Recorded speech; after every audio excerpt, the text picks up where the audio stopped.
సాయిపదం అంటే ఏమిటి, బాబాకి దగ్గర అవటం అంటే ఏమిటి, నా మనసులో ఉండేటువంటి కాన్సెప్ట్ ఏమిటి, వీటిని ఈ ప్రశ్నలకి ఎక్స్ప్లోర్ చేసుకునేటువంటి ప్లాట్ఫార్మే సాయిబాబా సత్సంగం అంటే.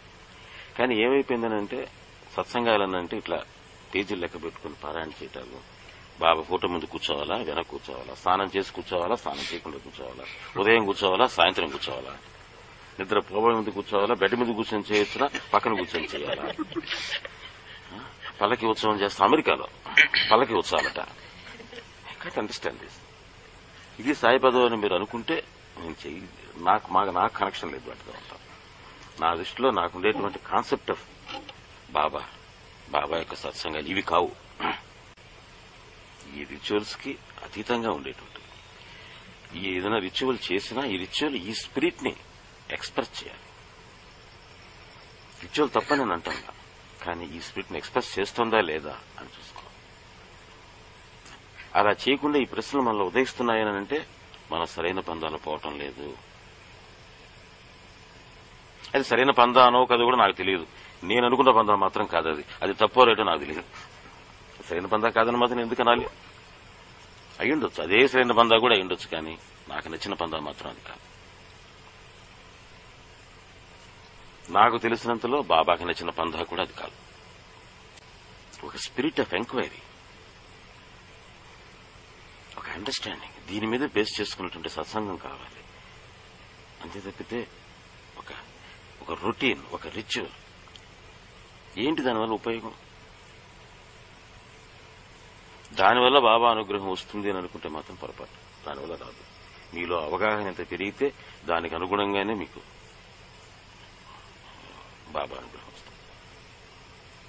ఎన్ని పేజీలు తిప్పాము సచ్చరిత్రలో, నో, అట్లా పేజీలు తిప్పేటువంటి పారాయణ చేయకండి అంట నేను ఎవరికైనా సరే. చేయొద్దు పారాయణ, అసలు పారాయణగా చేయొద్దు పారాయణ. బాబా పట్ల మనకు కొన్ని ప్రశ్నలు మనలో అన్రిజాల్వ్డ్ గా ఉండేటువంటి ప్రశ్నలు మనలో తెచ్చుకొని ఆ ప్రశ్నలకి సమాధానాలు ఎతకండి. ఆ పుస్తకంలో ఒక రీసెర్చ్ లాగా చేయండి. ప్రతి ఒక్కరూ ఒక ఎంఫిల్ పీహెచ్డీ చేస్తున్నట్టుగా బాబా మీద పీహెచ్డీ చేస్తే ఎలా చేస్తారో అలా చేయండి. ఎలా చదవండి. చదివితే చదవాలనుకుంటే చదవమనుకుంటే నేను చదవడమే కరెక్ట్ అని చెప్పడంలా, చదవాలనుకుంటే అలా చదవండి. అంతే తప్పితే రోజుకి ఇన్ని పేజీలు ఇన్ని చాప్టర్లు పారాయణ చేయాలా ఏలాడు పెట్టుకొని మరి ఫస్ట్ రావటం 3 చాప్టర్లు లెక్కేసుకుంటాం. 3rd చాప్టర్ ఎండింగ్ లో ఈ చిటికీలు పెడతాం. ఇక్కడి నుంచి చదువుకుంటూ పోతాయి. ఇంకా అప్పుడప్పుడు అలా చూసుకుంటూ ఉంటాం అనమాట. ఇంకా 20 పేజీలు ఎందుకమ్మా కర్మ. నిజంగా చెప్పాలంటే దాని మీద వ్యక్తమయ్యేది బాబా పట్ల మీ ప్రేమ కాదు. అటువంటి వాటి జరిగిపోవద్దు. అవి ఎలా చేయాలి, ఎట్లా చేయకూడదు, నన్ను అడగండి, నాకు తెలియదు. నాకు తెలిసిన బాబా పదం ఇది. మనలో అవగాహన, మనలో ఉండే మానవత్వం, మనలో ఉండే sense of responsibility, sense of obligation to our selves, to the people around us, to the society. ఈ కోపాలు, చిరాకులు, ఒకటి గురించి నెగటివ్ గా మాట్లాడటాలు, తిట్టటాలు, గాసిపింగ్, ఇవన్నీ చేస్తున్నాం లేదు.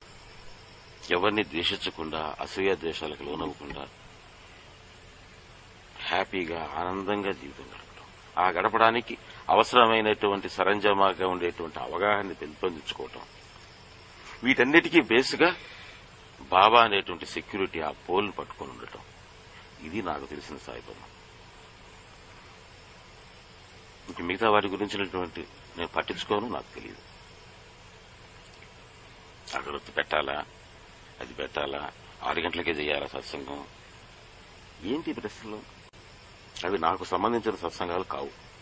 అక్కడ ఉండేటువంటి వాళ్ళు నాకు సంబంధించిన వాళ్లే, కానీ అది చేసేటువంటి వాళ్ళు. మీరు ఆఫీసులో కూర్చొని చేసుకుంటున్నా నాకు సంబంధించిన వాళ్లే, రోడ్లో పడినా మీ మంచి వాళ్లే, సినిమా చూస్తున్నా నా వాళ్లే, అట్లాగే అక్కడ కూర్చున్నా నా వాళ్ళు అవుతారు అంతే. అంతకు మించి ఆ సత్సంగం మాత్రం నాది కాదు, ఆఫీస్ నాది కాదు అన్నట్టు.